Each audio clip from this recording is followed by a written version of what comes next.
How did the idea for the star-faced crocodile first come about? Well, it started actually initially as a visit to my daughter's school. I went along for about an hour's visit. And then the teacher, who was very enthusiastic and very infectious with her energy and ideas, and she said, let's make up a quick story and we'll finish it when you've gone. So I thought that's a great idea. So I started to write a list, elicit some characters from the kids. But the first suggestion was a star-faced crocodile, which was amazing. I was expecting a sort of a dog or a cat or something like that. As soon as they mentioned it, I had this vision, I have to say immediately, this image came to me of a crocodile just below the surface in the water with the reflection of a star above its face, so it looked like he had a star-faced crocodile. It's just something that came into my mind as I wrote down a star-faced crocodile. Anyway, after that came the dog, the cat, and a bit of a setting. We talked about a setting, talked about woods, in the castle in the woods and things like that.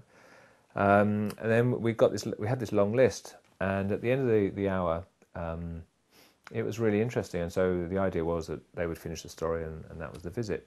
But when I went away, I really did think there was something there. The teacher, with a twinkle in her eye, said, if you would like to come back, that would be lovely. And the visit was so good, and the added bonus was my daughter, was in the class. So I just felt that there was something there. So I played around with sort of some of the ideas, and we did initially during that hour make up a few possible scenarios. I mean, there was a unicorn in it. There were lots of characters, probably too many in fairness. There's a unicorn, an abstract thing called a flower puzzle. So all these things. So we had these ideas. So I went away and just worked this idea up. And so, I decided I would go back. So it became a kind of project then, and you went back over a period of time. Can you tell us more about the activities you did with the children and what you did to inspire them? What I decided to do was to really approach the idea of writing a story with the kids in the same way as I would. And I always use a sketchbook to start familiarising myself with some of the characters and developing story ideas from those drawings. And what I did with the children here's an example of we split the kids up into their tables and brought these big cards in. And I do a very quick scribbly drawing in the middle. I didn't want to get into too much detail because I didn't want to influence it too much. And that they would then, each table would have their own character. This is a tree, and then they would do their own drawing of the trees, and sort of four, maybe five even children to a page, if you like, with this card. And we'd spend one session doing that, session being 40 minutes or so. And over a few visits, they would do each of the characters, a cat, a dog, unicorn, trees. And so they experienced what I experienced, as I'd already spoken to them briefly about doing that, about using a sketchbook and just getting used to drawing that character and hopefully stimulating ideas for how the story may develop. So I did that, and then we soon went outside into the playground, and we did these large, very long rolls of paper, and again suggested by the energetic and enthusiastic teacher, we got the children to lie down and we traced around them and did these giant life-size trees, for example, and which was great fun. So each of the children became trees, and they do each colour them in and things like that. And so these were the things that, although we kept coming back to the story and developing the story idea, we would go off and do these fun events. I mean, again, there's 1 week we did papier-mâché crocodiles. I say 1 week, it took about 3, but it was quite a messy but very fun process of producing these own crocodiles. So we just sort of fanned out, but kept coming back and reminding ourselves that actually we were producing a story. Once they started doing these life-size trees, the music teacher saw them and thought, wouldn't it be great to do some sort of musical? And they did a 20-minute end-of-year assembly play, which was fantastic, with songs and, a version of the story. There was always a version of the story. There was a unicorn, a dog and a cat, and a castle, and all that going on. So they didn't always stick to the exact story, but they fanned out, and all these extra activities went along. So yeah, it was quite a journey. So each of the children went home with their own picture book? We reached that point where we thought that it would actually be really interesting for them to actually write and illustrate their own book. So we collectively wrote the story, but we thought it would be great for them to physically walk away from the experience with their own book. So we talked about the cover, the importance of the cover, and the images that you put on the cover are a clue to what's inside the story. We talked about the dedication page and how this functions as the title page of a book. So we really did explore the function of the book from the beginning, the whole process. And then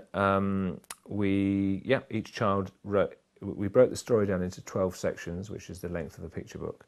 And on each page, they would take a sentence or a paragraph, and they would illustrate that point. So I did talk to them about the process, what the function of the picture is on the same page as the words, so that they work together and hopefully tell the stories in the pictures as well as the words. They don't just support the words, they actually tell a story themselves. How did the children's ideas evolve into your finished Star-faced crocodile? I don't know when it was, but it was a good couple of months in. I thought, you know what, that would be really good to do my own story of this.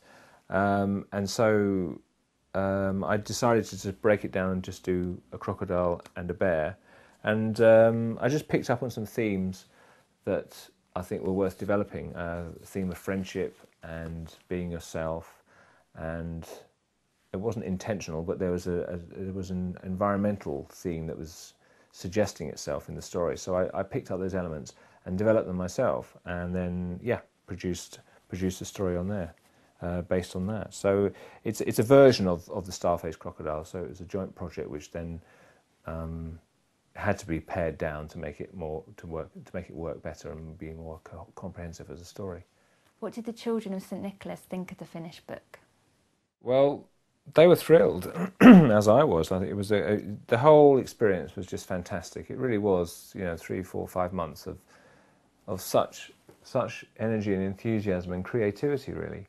And it was, unfortunately, the way things are, books take about a year by the time you complete it to actually get out there. So it took a long time for this book to come out, but I thought it would be nice for the children to contribute to some of the artwork. So the end papers are actually, everyone in the class did their own drawing of a Star-faced crocodile, which was included on the end paper, which was quite nice. And of course, quite rightly so, I dedicated the book to the class and just gave a quick introduction as to how the story came about, really. Did you learn anything yourself from the experience? When I was in the class, the one thing that struck me very quickly, which was quite a surprise, is that children, even at 6 and 7, initially are quite inhibited by drawing. What was interesting is I think this process can start quite early, because at 6 and 7-year-olds, some of them were very worried about the drawing. Oh, it wasn't working properly, they didn't like what they were doing. And talking to the teacher, she was saying this process can start very early, because if you think as soon as they can pick up a pencil and they're learning to write, they're teaching learning how to write the alphabet. But then, of course, there's a right and a wrong way of writing the alphabet, and then learning to write. And this very subtle process can often carry across to drawing. When I was in the class initially with the drawing, there were definitely grumblings, and they weren't very happy with the drawing, and they were a bit inhibited and a bit tight. And having the luxury of time to revisit and go back, and they got to know me much more, of course, rather than a one-off visit where obviously it's this strange author who comes in for an hour, and you get volunteers to come up who are a bit giggly and shy. After a while, all those barriers are broken down, and very quickly they just loosen up, and this whole explosion of creativity was there. And it was fantastic to see that, and to realise that it doesn't take a lot for the inhibition to start, but at the same time it doesn't take a lot, hopefully, to shake it off and really open up.